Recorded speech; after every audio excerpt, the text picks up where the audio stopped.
سلام سلام كورات خاتاتلتي كمي وعيلكم سلام ديكم أنا سلام يا أملاك المسجن أمين يغاتم دحنا ديكم مباركس نرم عن تيديتا يكون بزعبان يجزا بزعبان أسرارها حدش ديزاين لمتى جزاتات كم تني قدم سرابيز لي خناس بتعمي قنجة لخونو ديزاينات موتيني أنا لما سرارها هم زتروا لكم ያው ሓደ ኣሕዋተይ ብለይ ምፍላጥክን ሰለስተ ክላስ እንደይ መስርሒ እንደይ ይውድእ ገለታት ትላ ብዙሕ ኒአኽን ግን ዝስኡልካ ተር ዝበለ ሰለስተ ክላስ ኣርባዕተ ክላስ ምናምን ፋሽን ሓሊፉ እዩ እና ብዛዕባ ናይ ገዛ እየ ክነግረክን ልማዓንቲ ቤተሰብ ይልኹንኩም ሳብስክራይብ ቤተሰብ ይልኹንኩም ደሞ ላይክ ነገርኩም ቤተሰብ ክትኾኑ ብኣኽብሮት ይጥይቐኩም ክቡራት ኣሕዋተይ ከምዚ ትሪእዎ ዝገዛ ያው ልማዓንቲ ዝኾነ تناي كولن لاستخاخل يوم وعلم فيديو كاي أتوي بزي قطمي فيديو فوتي ما كنا عدنا سب بزح فيديو فوتي نشط يوم آت يوم تحاول أمني أوتم سرح تنياتات كرأي بزح يدلي نسرح الحمد لله خن قطري هاويان كنسرح لندليات هاليان وزراب بليان قنا يولي يوم أنا هم زرقوا لهم معنا استخاخل يوم تي كولن سي قطيل يو انتن غيرهم ونيرهم خازي كبنا سرحوا الناس تخاخلوا يركوا مالتي او ما تدرجرهم እና ታያኩም ለኩም ለሊኩራተይ ኣሰራርሓ ገዛ ናይ ሎሚ ብጣዕሚ ፍልይ ኢለ መፂን እዮም ቀደም በቃ ስኻተር ረቢልካ ፈሳሽ ቆርቆሮ ጌርካ ኮለነ ይፍለጥ ስናበ ይፍለጥ ካዝለነ ብልጽ ለለ ካዝና ኮለን ሃምዚ ጠጠው ለለና ካዝና ይስላብ بلص لله سؤال خالي ديزاين لامطو يوم تم سرحتنيات بتاعم جوزات يوم كاول خانة كارتا كاول خانة بلان نامطو بقى سرابيز جزاس همزة سكرنشات تقول لهم بتعمل قنجة ديزاينات لامطو يوم سرحوا له مالتينا سخاتن أو خوين كان بيتسا كان كسرح لهم كله كنت زي جزاس سرح لي كنت زي سرابيز لي خانس ديزاين مرزا ديزاين إما تعليو لو متجم واتساب إما ولا واتساب تليجرام بزحي تقامي عدنا إما نه تكتكيو أبزهنيو تكتكنا إما يلتقمنا بإما ناسرد خن بعل خن ديزاين خن مريض خن تسرح خن دحر متي خن بقى خالي عانت مسيلي رأيكني إنه لخانة قنجة ديزاين زمنا يلمن متصرارها تمريض خن متي خن خالي عانت مسيلو ويل تبالا شيء نجر مسيلو أي سمعكني يتدانا قصي بإما هم زي عينة ديزاين أسرح اللي يتهلخن جن بقى نسرحو فتجلس للو خلخن متيخن بأكل دسي لكن تيرو خاي جن أسدت خوين خا بقى عمرها خالي عينة تسرار حموسيلي غرت أكمو بقى في ليل بلدس فهالجزات تسرحها مثل كمو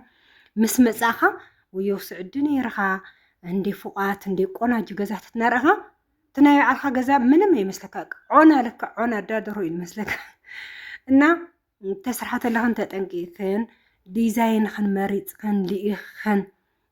تسرحها بتعمل تمراتيو نتم بيتسف خن حوات خن ولد خن تهاليوم ديزاين مرتني ويبعل خن كول خن أوريد خن ليه خن كان زي عينة السرار حاتير خن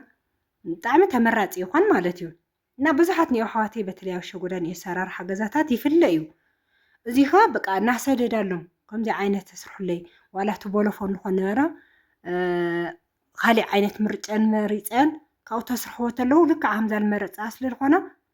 دس يبلن أي نار دايب ولا شهم لي كم زي خانة كوميد اللي جلس عيب له بتعمي دس لك على خدنا على خمرة أدخل مالتي خاز تقول لهم جزا لا تسرح للي قدمه سلل الأخ من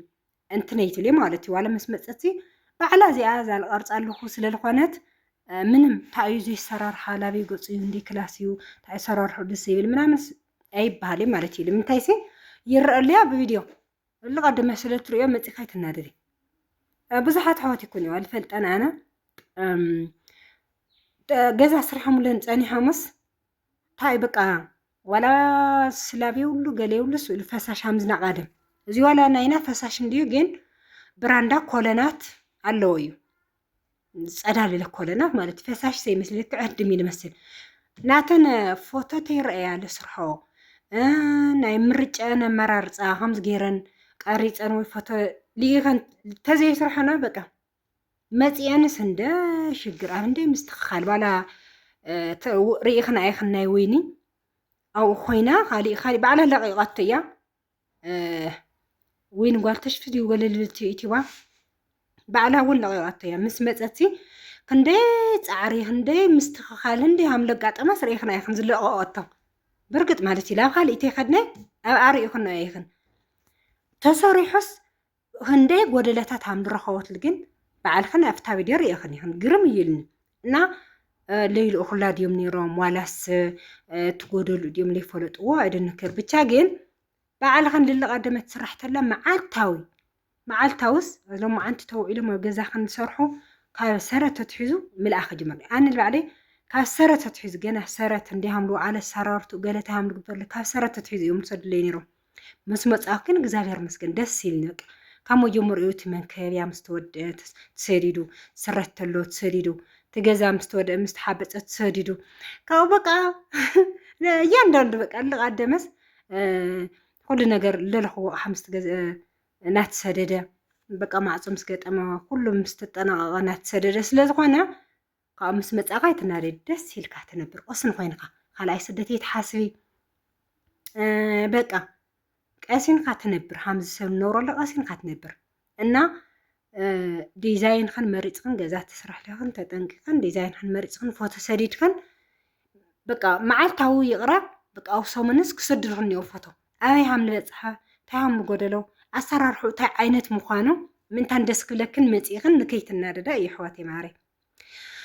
እና ትሪኦ ኣለኽን ናይ ሎማዓንቲ ውዕሎ እዩ ኮለንጂ ጠጠው ኢሉ እኒኦ ኣብ ምስትክኻል ናይ ክቢ ነገር በቃ ምእሳር ኮለንያ ጠጠው ኢላ ነይራ 4 ማዕዘን ከዚ ክቢ ነገር ይገብርዎ ብቻ ግን ብዙሕ ምስትክኻል ዘምሰቡ ሙያሴ ብዙሕ ምስትክኻል እኒኦ ከዚስ በቃ ሽል ኢሉ ነይሩ ከዚ ረይዎ ሎማዓንቲ ምስ በዓሉ በቃ ዝኾነ ፈርሚ ዝኾነ ዲዛይን ደስ በሃሊ ፈርሚ እናምፀ ይኸሎ ማለት እዩ እና ኩራተይ ካብኡ ግን ኣብዚ ዲዛይናት ክብለክን ተለኹ ግን ኖርማል ሰራቤዝ 3-4 ሰራቤዝ ተኮይኑ ኮለን የብሉ ስላብ የብሉ ምንም እንትን ብዙሕ ገንዘብ ይውደካ ማለት እዩ ባዕልኻ ደስ ዝብል ዲዛይን ተመሪፅካ ፃዕሪ ዘለዎ ድኻም ዘለዎ ወጪ ዘለዎ ተኮይኑ ግን ግድን ይብቃ ፍሉስ ብጣዕሚ ቅርሺ የድልዩ ንምንታይ ስቲ ዲዛይን መሪፅክነ ነያስ ብጣዕሚ እያ ይስሕብ እዩ ሃምዚ ስኽን ትደልዮ ይኽን ብቪድዮ ናተሰደደ ብፎቶ ናተሰደደ ደስ ይለክን እዩ ካብ ስደት ኣትይኽንለ ደስ ክብለክን እዩ በቃ ንምንታይ ትሪኦ ኣለኽን እያ ንቐደመ ምንም ጎደለ ይብሉ ክኾን እዩ ማለት እዩ እና ምስራሕን ዘይተርፈክን ፎቶ በተለይ ማንኛው ዓይነት ገዛ ትስራሕ ልልቐደመ ፎቶ ስደልና ውለው ኣነ ስለረአኹ እየ ምንም ጠገለለ ይብሉ ሕማቕ ኮይኑ መፂኻ ርኢኻ ደስ ዘይብለካ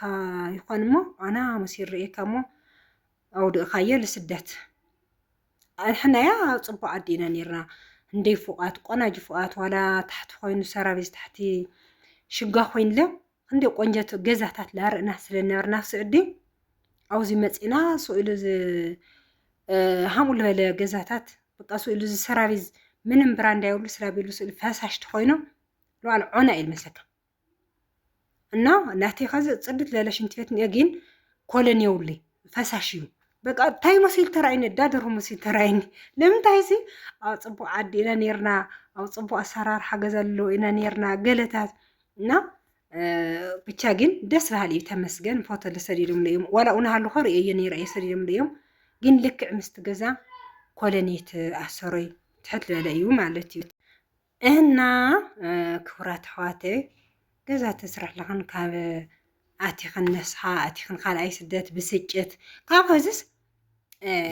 ቀደም 7-8 ዓመት ስደት ሰሪሕኸን ሌለ መፂኽን ብልኾነ ዓይነት ምክንያት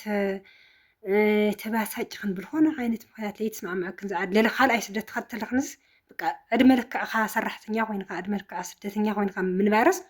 ተዓድናስ መኣዚና ክንነብሮ ተሓሰበን እየክን ብእውነት ኣነ ሃምኡ ኢለ ሓስብ ብስሩ እዚ ስደት እኒኦ ሰብ ምንም ኣይቕንአኒ ንምንታይስ ኩለን ስደት እኒእዋ ዓበይተን ንእሽተን እኒእዋ ምዕባይና እኒእዋ እንፈልጠን ኩለንስ ዓድስ እንደየናይ ዓመት እየን ክቕመጣ መፅየን ዘለዓለም በቃ ኣፍታ ስርሐን የንበይ ደቂ ወፃት ሸፊነን ምንም ደስ ይብለን በቃ ይሕዝናንዋ ቢያንስ ይሕዝናኒ ኣው ዝዓድል ኣሎ ሽራፎ ወሊዑ ወንዛሕ ሒሉ ኣብ ሓጎስ ይኹን ኣብ ሓዘን ይኹን ድንብርብርብርብር ትብሎ ስሓቅተሎ ትፃወትሎ ሓታ ትበክተሎ ተኣኻኺዩ ትደባብስ ተሎ ኣይዘኸ ከምዚ ትበሃል ትሎ ሓታ ከምኡ የቕንአካ በቃ እና ኣነ እንደ ስደት ብርግጥ ይቕይረካ እዩ ስኢልካ ዕድመ ልክዕኻ ትኾይኑ 2003 ላኸድካ ዕድመ ልክዕካ ትኾይኑ ግን ብጣዕሚ የፅልእ እዩ ኣስጠሊ እዩ ስደት ማለት እዩ ተቐይርካ ቢያንስ ካብ 8 ዓመት ካብ 9 ዓመት ቢያንስ ክፅንሕ የብሉ ተኽኢልና ማለት እዩ እምበይ ስደት 30 ዓመት ሰርሕናለ ኣይመልአልናይ ኣለዋ ብዙሓት 30 ዓመት ዝገበራ የመልአለኒ ዲያመስ ዝልውሕድ ዝበለ ዓመት እዩ ተለልካ ትልወጠሉ ተለልካ እንትን ኢልካ ዓድካ ትምለሰሉ እምበይ ዓመታት ተወዚሑ ምንም ጥቕሚ የብሉ መአረጊኻ ዕድመኻ ተቃፂልስ ሓደ ክልተ ወዲድካ በቃ ትተርፍ ለኻ ማለት እዩ ካብ ክልተስ ምንም ትውሰድ ይብልካ ስደት ፎትት ኮይንካ ካብ ፀቢቕካ ስደት ሓሚቕካ ዓዲ ይበልፀና ሓሚቕካ በቃ በተለይ ምስ ተኣኻኸለካ ትስሕቅ ተለካ ገለ ኣው ዝኾነ ዋላ ድሓዘን ይኹን ዋላ ድሓጎስ ይኹን እኽኽ ኢሉ ደስ በሃሊ ወሬ ትሰምዕ ተለካ ጫወታ ኣእምሮኻ ሕጉስ ትብል ተሎ ወይ እዚ ስደት ሲልካ ብጣዕሚ ኢኻ ስደት ፀለአና ታልቲ ደሊኣ ዓቕምኽን ዲዛይን ሰሪሕኽን ተለልኽን ዓድኽን ዛልሰርሓ ግን ፎቶ ተትሪኣ እይትመልእኽተይና ናልማዓንቲ ዲ እዚ መስል ክቡራተይ እና የቐኒየለይ ስሰናይ ንኣኹም ኩልኹም ላይክ ገይርኩም እተዩ ዝፈተኩም ኣሕዋተይ እና ብጣዕሚ ዘኽብረኩም ብጣዕሚ ዝፈተኩም ትገብሩለይ ምትባዕ ካብ ልቢ እየ ዘመስግና ከምዚ ናይ ቦታ ናይ ገዛ ናይ ሓድሽ ነገራት ዘሎ ኩሉ ነገር ከም ፃልኹም እያ እስኹም ለመትዋዕኹም ኣይፈለየኒ ልተተባውዕኒ ብላይክ ብሸር ብኮመንት ብኣስተያየት እውን እግዚአብሔር ኣምላኽ የኽብረለይ ክቡራት ተኸታተልቲ ኣነ እውን የኽብረኩም እየ የቐኒየለይ ስሰናይ ንዓኹም ባይ ባይ ቱቱ እየ ዘብለኩም